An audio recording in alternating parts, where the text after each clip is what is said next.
Hi everybody, it's Miss Amy and I'm here to read, I can't see it because the lighting's so weird in here, Roald Dahl's James and the Giant Peach with you.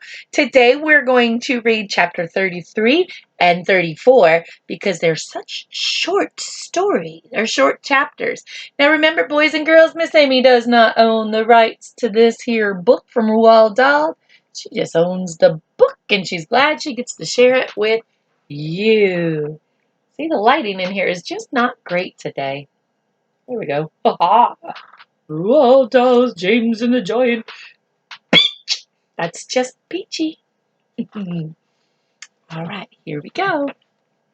Chapter 33. Far below. Oh, a recap. I almost forgot again. So in the last chapter, the Peach had got away from all the cloud monsters and the dark, shadowy cloud monster, the rainbow painting cloud men. I keep calling them cloud monsters, cloud men, and the hail throwing cloud men.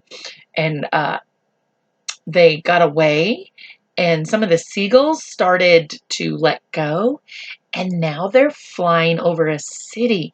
And they think that they're in America. That's where Miss Amy lives, in America. So let's see if they're right. Let's see if they're in America or if they're in London. Aha! All right, chapter 33. Here we go.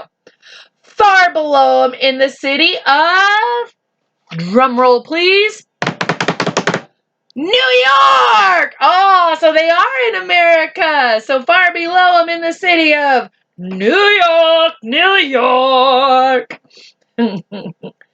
Something like pandemonium was breaking out. A great round ball as big as a house had been sighted hovering high up in the sky over the very center of Manhattan. And the cry had gone up that it was an enormous bomb sent over by another country to blow the whole city to smithereens. Is that what it is, boys and girls? You think there's a bomb? Or do you think it's just the peach? All right, let's keep reading to see if we can figure it out. Air raid sirens began wailing in every section. If you've never heard an air raid siren, I'm sure you can Google it. Anyone here in the South or anywhere where we have tornadoes, sounds kind of like that. So there's sirens going up, it's like, woo, woo.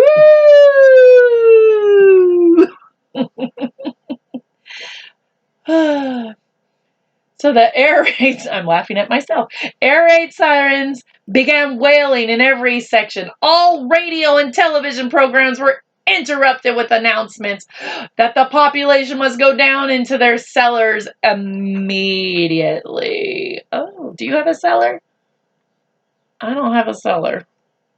I don't even have a tornado shelter. We run and get into our bathtub. And do you like it when they interrupt you when you're watching TV? We have interrupted this broadcast showing of blah, blah, blah to let you know that we are testing the sirens today. That's what it does on the TV, isn't it? Okay, Miss Amy, get with the program.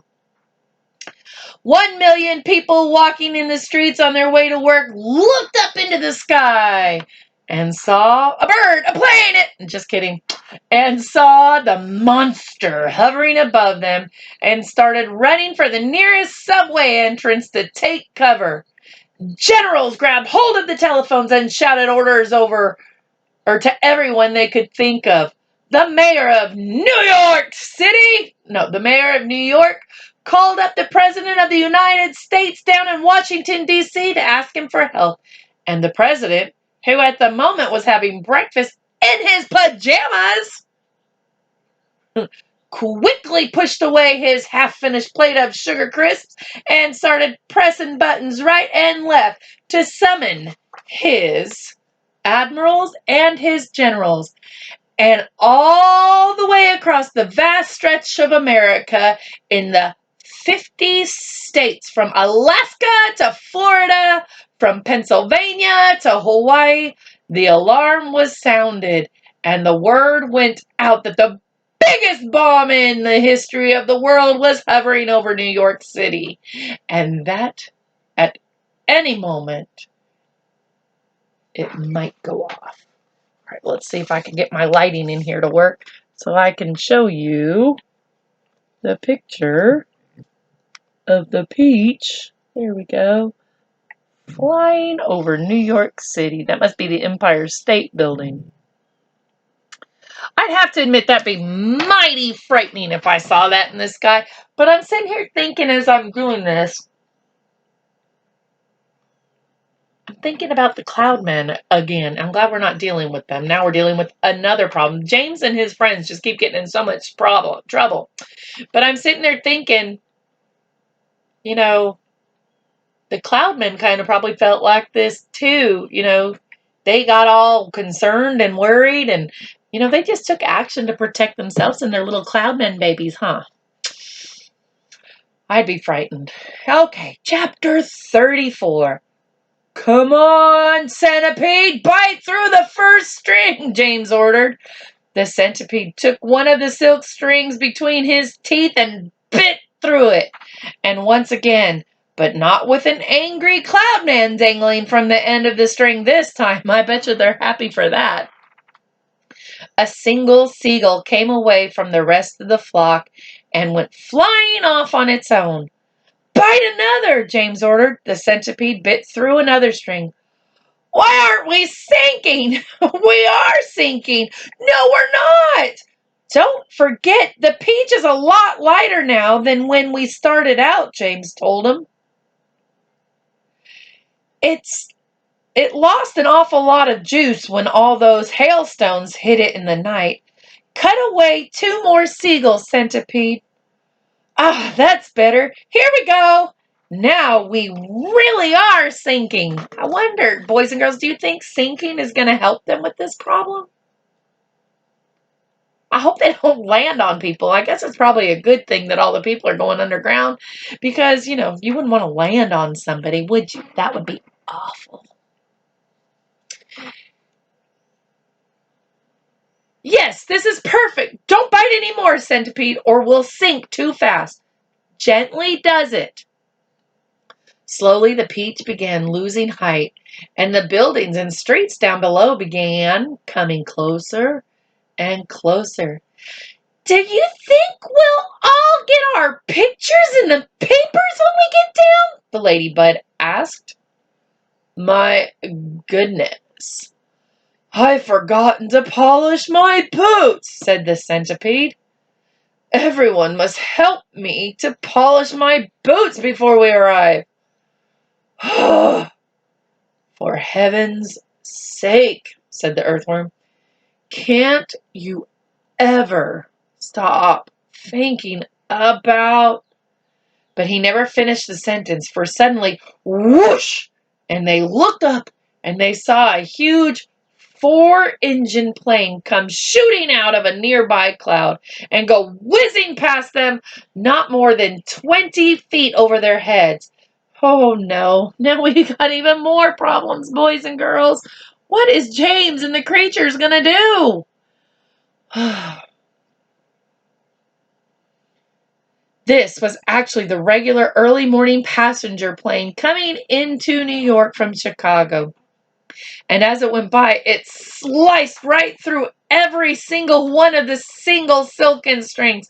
And immediately the seagulls broke away, and the enormous peach, having nothing to hold up in the air any longer, went tumbling down toward the earth like a lump of lead. Help! Cried the centipede. Save us! Cried Miss Spider. We're lost! Cried the ladybug. This is the end, cried the old green grasshopper. James! Cried the earthworm. Do something, James! Quickly, do something! I can't, cried James. I'm sorry. Goodbye. Shut your eyes, everyone, or everybody. It won't be long now. What do you think's going to happen, boys and girls? Are they safe? Are the people of New York safe in Manhattan? Oh no, what's gonna happen? Guess you'll have to wait till chapter 35 and tomorrow to see what will happen next. Oh, boys and girls, James and his creature friends have all gotten themselves in a lot of trouble. What is going to happen next? Guess you'll have to stay tuned until tomorrow for the next chapter. I can't get it lighted. Until the next chapter of James and the Giant Peach. Roald Dolls. James and the Giant Peach. I'm going to have to work on the lighting, boys and girls. We'll see if I can get this better tomorrow. There we go. Roald Dolls, James and the Giant Peach. Thank you so much for reading chapters 34 and 35 with me. And if you're watching this before bedtime, good night and sleep tight.